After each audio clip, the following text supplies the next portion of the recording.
एक बार की बात है, नागपुर नाम के एक गांव में एक चिड़िया करतब दिखाती थी और एक केले की रेडी लिए वो गांव में आती है। आइए आइए मेहरबान कदरदन, खाइए टुनी के ताजे ताजे केले। कभी खाए नहीं होंगे ऐसे केले। पीले पीले केले खाइए, मीठे मीठे केले खाइए।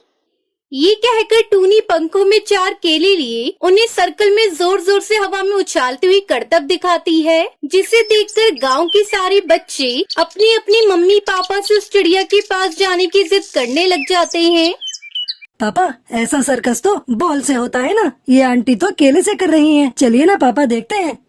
टूनी चिड़िया एक पतली सी तार पर चलती हुई केलों से करतब दिखाती है। आते जाते सभी पक्षी बाहर रुककर उसके करतब देखते हैं और वाहवाही करते नहीं थकते। जैसे ही कबूतर उसके पास आकर उसे पैसे देने लग जाता है, तब वो कहती है, अरे नहीं नहीं साहब, मैं करतब तो बच्चों को मन बहलाने के लिए करती हूँ। धंधा तो मेरा केले का है। पीछे देखो मेरी रेड़ी खड़ी है। जो भी मेरे केले खाएगा मेरी तरह चुस्त दुरुस्त और तंदुरुस्त हो जाएगा। पता चलता है क्या मेरी उम्र कितनी है? अरे ये केले कौन खाता है? हम तो दाने खाते हैं, उसे ही खाकर हम मोटे होते हैं।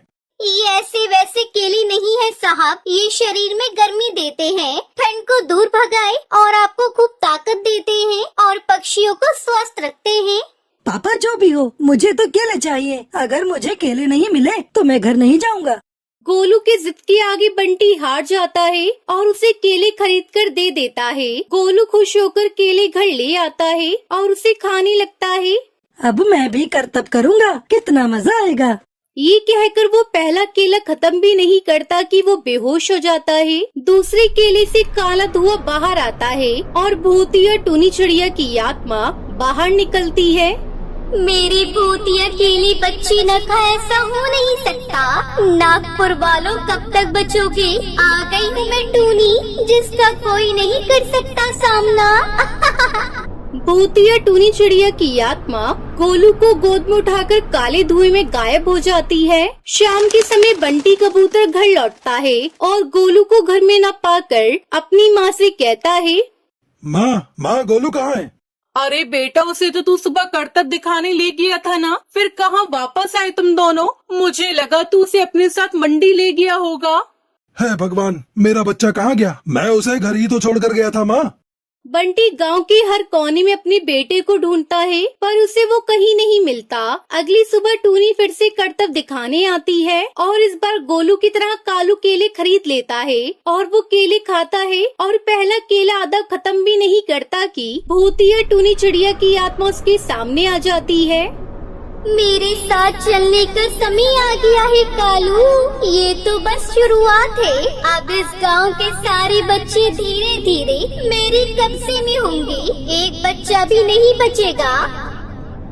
ये कहकर वो कालू को गोद में उठाकर काले धुएं में गायब हो जाती है। इसके बाद हर रोज गांव में से कोई न कोई बच्चा गायब होता, पर ऐसा क्यों हो रहा था किसी को भी समझ में नहीं आ पा रहा था। रोज की तरह अपने बेटे गोलू की तलाश में बंटी गांव के एक तालाब के पास बैठा रो रहा था। कहाँ गया मेरा गोलू? टुनटुनी के जाने के बाद एक वही तो मेरा सहारा था। अरे उसकी आत्मा कोस रही होगी मुझे कि मैं अपने बच्चे को संभाल भी नहीं पाया। तभी तालाब में से उसे उसकी पत्नी टुनटुनी की आवाज सुनाई देती है। कहाँ थे तुम टुनटुनी? हमारी बच्चियों सारे गायब हुए बच्चे भूतिया टूनी चिड़िया की आत्मा के कब्जे में हैं। वो बच्चों को जो केले देती है उसे खाकर बच्चे बेहोश हो जाते हैं और उसके कब्जे में आ जाते हैं और वो उन्हें ले जाकर अपने भूतिया केले घर में ले जाती है। पर वो ऐसा क्यों कर रही है? ये मैं नहीं जानती, पर उस भूतिया केले के घर का रास्ता मैं आपको बता सकती हूँ। जहाँ ये नदी खत्म होती है वहाँ एक केले का पेड़ है, उसके नीचे एक दरवाजा है, वहीं से रास्ता जाता है उस भूतिया केले घर का। ये कहकर टुनटुनी की आत्मा गायब हो जाती है। गांव के सभी पक्षी झुंड बनाकर उसी रास्ते से भूतिया केले घर में चले जाते हैं और वहाँ देखते हैं कि सारे बच्चे काम कर रहे थे। पापा मुझे यहाँ से ले चलो। सभी बच्चे अपनी मम्मी पापा से लिपट जाते हैं। तो तुम लोग यहाँ तक आ गए? मेरे भूतिया केले घर में तुम्हारा स्वागत है। क्यों हमारे बच्चों को पकड़ लिया तूने? तुझे शिकार ही बनाना है तो ले, हम सब आ गए हैं, हमें खा ले, पर हमारे बच्चों को छोड़ दो। नहीं, मुझे बच्चे चाहिए। मेरे बच्चे के बदले तुम लोगों के बच्चे। इसी गांव में रहने वाली मैं काम चिड़िया थी। केले की चोरी के इल्जाम में मेरी बेटी को गांव वालों ने इतना मारा कि वो मर गया।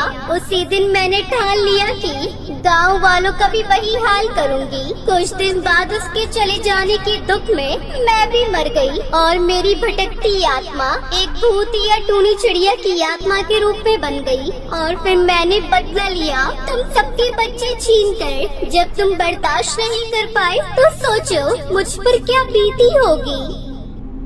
हमें माफ कर दो, पता नहीं ये किसकी गलती थी, पर हम सभी माफी मांगते हैं। हमारी खुशियाँ लौटा दो, तुम भी तो एक माँ हो, हमारे बच्चों को छोड़ दो।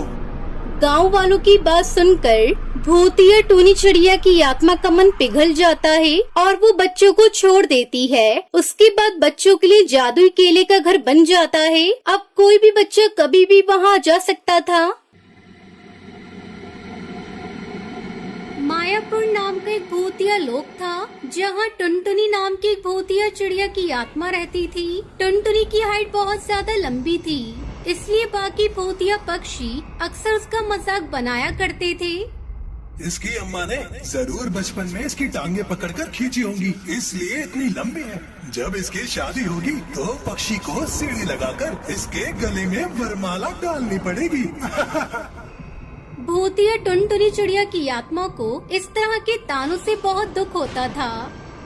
माँ, बाहर सब मेरे इतने लंबे होने का मजाक उड़ाते हैं। आखिर मैं इतनी लंबी कैसे हो गई? अरे बेटा, पहाड़ी के उस पार एक राक्षस रहता था, तो उसी की औलाद है। मैंने तो बस तुझे पाल पोस कर बड़ा किया है। माँ, आपने ये बात मुझे आज तक क्यों नहीं बताई? बोलो माँ, क्यों नहीं बताई? अरे बेटा, बताने का कोई फायदा नहीं था। मैं तुम्हें अपने बच्चों की तरह प्यार करती हूँ।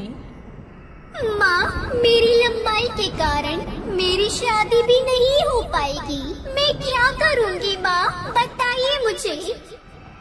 ऐसी बात नहीं है बेटा, भूतिया लोक में कोई पक्षी इतना लंबा नहीं है, लेकिन पृथ्वी पर मैंने एक लंबा पक्षी देखा है, उसी से मैं तेरी शादी कराऊंगी।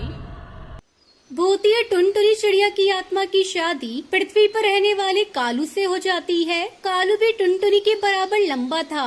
दोनों अगर बस के अंदर जाते तो उनके सर छत से टकरा जाते। अरे लंबुओ, ये बस तुम्हारे लिए नहीं है, तुम बस के ऊपर बैठकर सफर करो। ये सुनकर कालू को बहुत बुरा लगता है। वहीं पृथ्वी पर दूसरी भूतिया चिड़िया की आत्मा अक्सर पक्षियों का शिकार किया करती थी।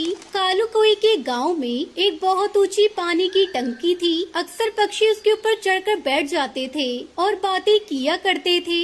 एक दिन एक चिड़िया पानी की टंकी में गिर पड़ी। वो टंकी के खम्भे को पकड़कर लटक जाती है और जोर जोर से चिल्लाने लगती है, बचाओ, कोई मुझे बचाओ, मैं गिर जाऊंगी, मुझे बचाओ, प्लीज कोई बचाओ।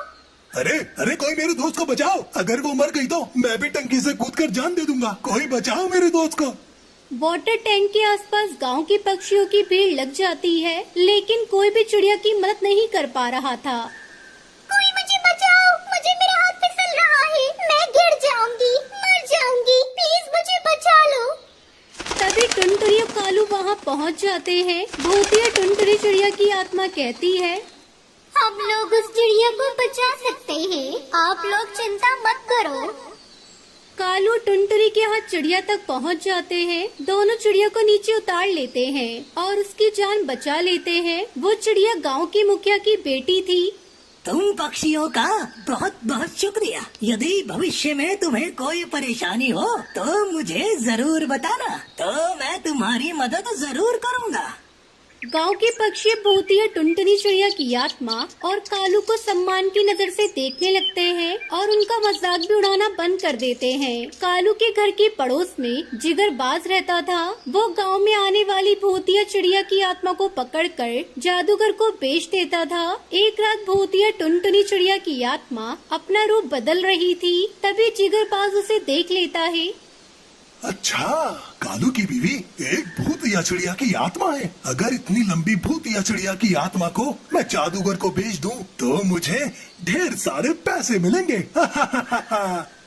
रात को जब वो दोनों सो जाते हैं तो जिगरबाज उनके घर में घुसकर उनके मुंह पर नशीली रुमाल रख देता है और दोनों को बेहोश कर देता है। फिर वो भूतिया टुनटुनी चिड़िया की आत्मा को घसीटते हुए जंगल की ओर ले जाने लगता है। जादूगर, मैं तुम्हारे लिए एक बहुत लंबी भूत या चिड़िया की आत्मा लेकर आया हूँ। उसी समय गांव की मुखिया अपने ससुराल से लौट रहे थे। उनकी नजर जिगरबाज पे पड़ जाती है। वो उसे जादूगर से पैसे लेते हुए देख लेते हैं। मुखिया समझ जाते हैं कि वो टुनटुनी को बेच रहा है। वो तुरंत अपनी जेब से पिस्तौल निकाल लेते हैं। जिगरबाज और जादूगर, तुम दोनों हाथ ऊपर करो, वरना मैं तुम्हें अपनी गोली से भून डालूंगा। वो दोनों अपने हाथ ऊपर कर लेते हैं। तब तक टुनटुनी को भी होश आ जाता है। टुनटुनी, ये जिगरबाज तुम्हें जादूगर को बेचने आया था। इन दोनों के हाथ बांधो।